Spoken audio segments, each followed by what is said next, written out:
조갑제TV 시청자 여러분 안녕하십니까. 2021년 3월 15일 아침 8시 4분입니다.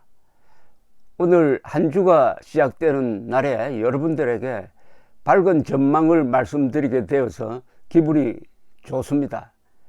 오늘 조선일보의 머리 기사 내용은 이겁니다. 인터넷 기준입니다. 4.7 재보선 특집 바로가기, 서울시장 야가 당선되어야 57%, 정부 힘보탤 여가 당선되어야 34%, 대선 후보 지지율 윤석열 1위 22.7%, 이재명 21%, 이낙연 10.8%, 오세훈 안철수 단일화된 박영선의 10%포인트 우위. 부산은 여기 포함 안 됐는데 SBS 조사에 따르면 부산도 박형준 후보가 민주당 김영춘 후보를 17%포인트 앞서고 있는 것으로 나와 있습니다. 즉 이변이 없으면은 서울시장, 부산시장을 야당이 또는 야권이 가져갈 가능성이 아주 커지고 있습니다. 지금 제가 말씀드린 지표 중에서 가장 중요한 지표는 저는 이것이라고 생각합니다. 즉 정권을 바꿔야 한다. 정권을 바꿔야 한다라고 생각하는 사람이 점점 커지고 있는데 서울의 경우에는 그런 성향이 57%. 정권을 바꿔야 된다. 그러니까 정권 교체론이 57%, 정권 유지론이 34%. 막 뭉뚱그려서 반올림 하면은 이게 6대3이 됩니다. 반올림 하면은. 그러나 막 평균 6대4다. 5대4에서 다시 6대4로 확대되고 있는 것 아니냐. 특히 지난주에 있었던 LH 투기 의혹, 그리고 윤석열 검찰총장에 대한 지지도가 계속 1등으로 나타나고 있다 하는 게 이번 주에도 여론에 좋은 의미에서 기름을 부을 가능성이 많습니다. 즉 정권 교체론이 대세가 되고 있고 그 길목에서 4월 7일 선거가 치러진다. 이렇게 되면 그 선거에서 지금 예상대로 야권 후보가 당선이 되면은 가속도가 붙을 것이다. 그리고 이게 문재인 대통령의 임기 말과 정확하게 겹치게 된다. 이게 도미노 현상까지 일어날 수도 있다는 생각이 듭니다. 그렇게 생각을 하도록 만드는 것은 문재인 정권의 지난 4년이 너무나 엄청난 국가에 대한 배신, 안보에 대한 반역, 그리고 군사적 이적행위, 합치면은 부패하고 무능하고 반역적인 이런 독재화의 길을 간 데 대한 우리 국민들의 이제 반발이 본격화될 것이다 하는 생각을 갖게 되면서 문득 1956년 선거구호 하나가 생각됩니다. 그때 이승만 대통령에 도전하면서 나타난 민주당의 신익희 후보가 선풍을 일으키면서 구호를 하나 내놓았습니다. 그 구호는 지금까지도 가장 유명한 정치구호입니다. 못 살겠다 갈아보자. 못 살겠다 갈아보자. 못 살겠다. 지금 배고파서 못 살겠다가 아닙니다. 이제는 배 아파서 못 살겠다도 아니에요. 더러워서 못 살겠다는 겁니다. 더러워서 못 살겠다. 더러워서 못 살겠다. 반드시 갈아보자 하는 구호가 확산되지 않을까 하는 생각이 드는데, 이제 이런 분위기를 만들어낸 사람 중에 한 사람이 안철수 씨입니다. 안철수 국민의당 대표가 지난 연말부터 단일화라는 화두를 던졌습니다. 단일화. 그래서 서울시장 후보부터 단일화를 해가지고 범야권이 반문재인 전선으로 뭉치자. 그게 지금 성사가 되고 있습니다. 뭐 다소 티각태각하겠지만 결국 이번 주에 오세훈 안철수 결승전이 이루어지게 될 것으로 봅니다. 근데 이것은 누가 유리하다, 누가 불리하다 차원이 아닙니다. 이건 매우 중요합니다. 어떤 점에서 중요하느냐, 연습을 하는 겁니다. 내년 3월 9일 선거에서, 내년 3월 9일입니다. 3월 9일 대통령 선거에서도 자유진영, 넓게 보면 대한민국 세력이 하나로 뭉칠 수 있느냐, 그 시험을 하는 거죠.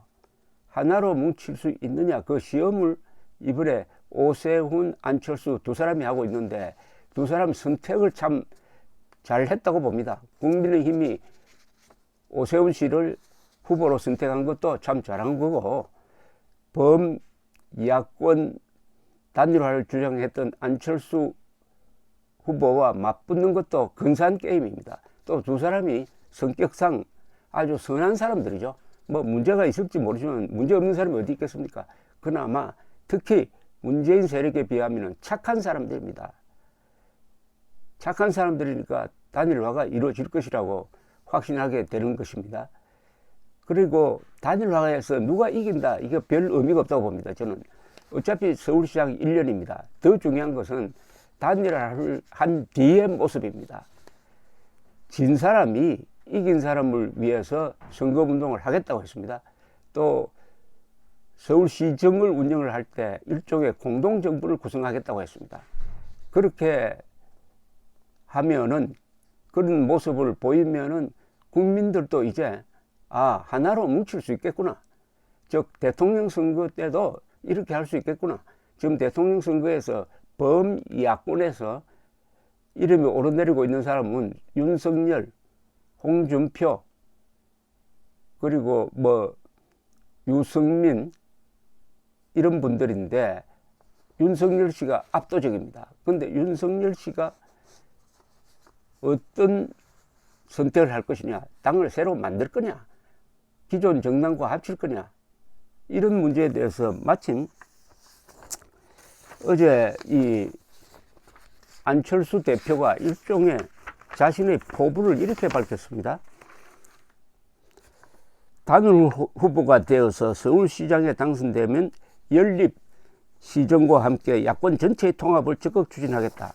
윤석열 총장을 포함한 더 큰 통합을 통해 더 큰 2번 야당 기호를 반드시 만들어내겠다라고 했습니다. 중도를 포함한 야권의 영역과 신뢰를 획기적으로 확장하여 반드시 정권 교체 기반을 만들어내겠다. 저는 이것이 지금의 대한민국 상황에서 저에게 주어진 정치적 소명이며 국민의 바람이고 단일화의 최종 목적지라고 생각한다. 단일화는 통합의 첫걸음이다. 단일화 후보 자체가 2번 후보다. 2번 국민의힘 기호, 4번 국민의당 기호가 아닌 2번, 4번을 합해 더 큰 2번, 더 큰 야당을 만들어내는 것이 단일화의 목적이고 취지다. 저는 야권이 취약한 20대, 30대, 그리고 중도층, 무당층에서 민주당 후보보다 더 지지가 높은 유일한 후보다. 이번에 안철수를 야권 단일 후보로 선택해 주시면 야권의 지지층은 20대, 30대, 무당층, 중도층까지 넓혀지고 국민의힘은 약해지는 것이 아니라 정말 강한 정당으로 변모할 것이다. 진보 진영의 전매 특허라는 전략적 선택을 이제 보수가 해야 한다. 문재인 정권은 싫은데 국민의힘도 싫다는 시민도 많다. 그런 분들은 망설임 없이 안철수를 택하시고 대선에서 야권의 일원이 될 것이다. 안철수는 박영선을 꺾을 것이고 저는 윤석열 전 총장을 포함하여 야권이 크게 합치는데 몸을 바칠 것이다 라고 했습니다. 아주 통합에 대한 전략을 정확하게 설명을 했다고 봅니다. 그리고 항상 윤석열 전 총장, 당시 총장, 그리고 검찰에 대해서 비판적 입장을 취해온 홍준표 무소속 의원도 어제 페이스북에서 윤석열 총장을 주목하는 그런 글을 썼습니다. 아주 인상적이었습니다. 지난 2년 동안 차기 대선 시기에는 황교안 대표에서 이낙연 대표로, 그리고 이재명 지사에서 윤석열 전 검찰총장으로 빠르게 흘러가고 있다.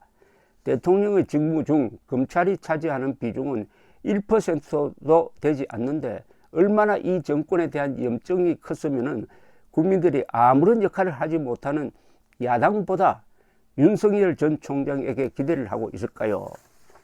아직도 1년은 참으로 긴 시간입니다. 차기 대선의 방향을 시사해줄 양대 보궐선거의 민심 흐름이 어떻게 갈지 한번 지켜봅시다. 노무현, 문재인 대통령을 보면 이 작은 나라 대통령도 천운을 타고나야 되나 보다라고 생각합니다.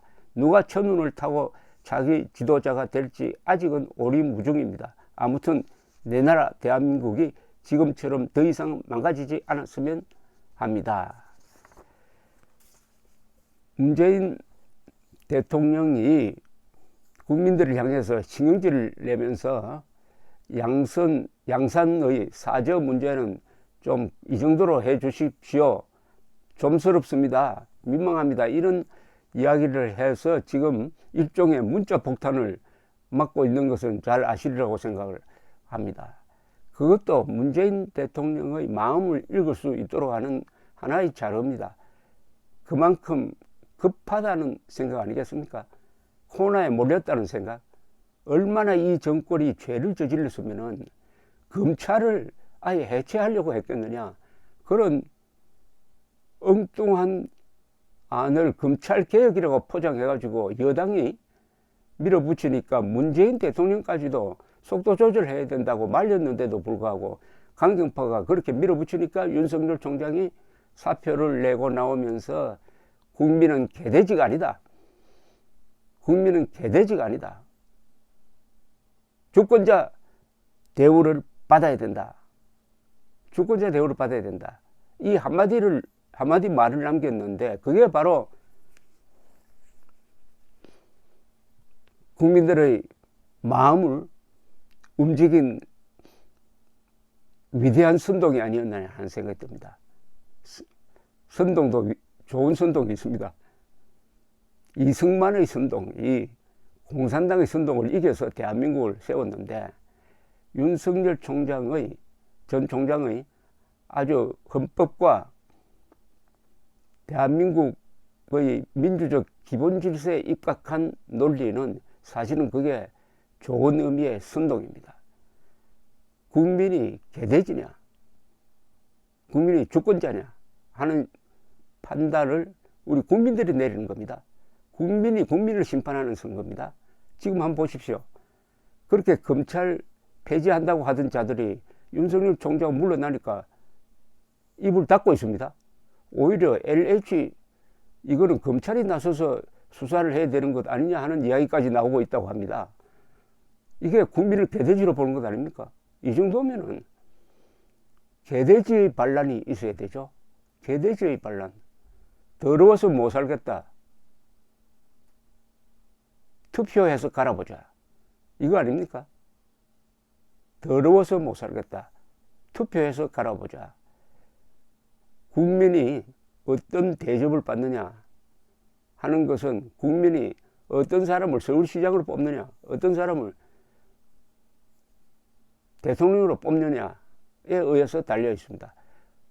문재인 씨, 김정은 앞에 가가지고 아들 볼 때는 김정은 앞에 가가지고 김정은을 사실상 민족의 지도자인 것처럼 축에 올리고 그 반인도 범죄자를 자신은 대한민국 대통령이 아니고 남쪽 대통령이라고 자칭한, 아니 사칭한 그런 문재인 씨를 대통령으로 뽑으면은 개돼지 취급 받을 수 있다 하는 상황이 온 것 아닐까요? 그러면은 개돼지가 아니다는 증명을 해야죠. 어떻게 하느냐? 투표장에 가야죠. 투표장에 많이 가야죠. 투표율을 높여야 됩니다. 보통 보궐선거 투표율은 40% 정도입니다. 이걸 70%까지 올려야 됩니다. 70%. 사실은 이번에 압도적으로 이겨야 됩니다. 압도적으로 이길 수밖에 없죠. 이 선거가 필요 없는 선거가 새로 만들어진 것 아닙니까? 성추행으로 그러면은 이 여당은 후보를 내지 않았어야 되죠. 그런데도 국민을 개돼지로 보니까 이렇게 내도 찍어줄 것이다. 냈습니다. 과연 지지율이 상당히 높아요. 이럴 수가 있습니까? 이럴 수가 있습니까? 이렇게 거짓말을 당해도 화를 안 내면 되겠습니까? 화를 냅시다. 그걸 의분이라고 그럽니다. 의로운 분노가 역사를 바꿉니다. 감사합니다.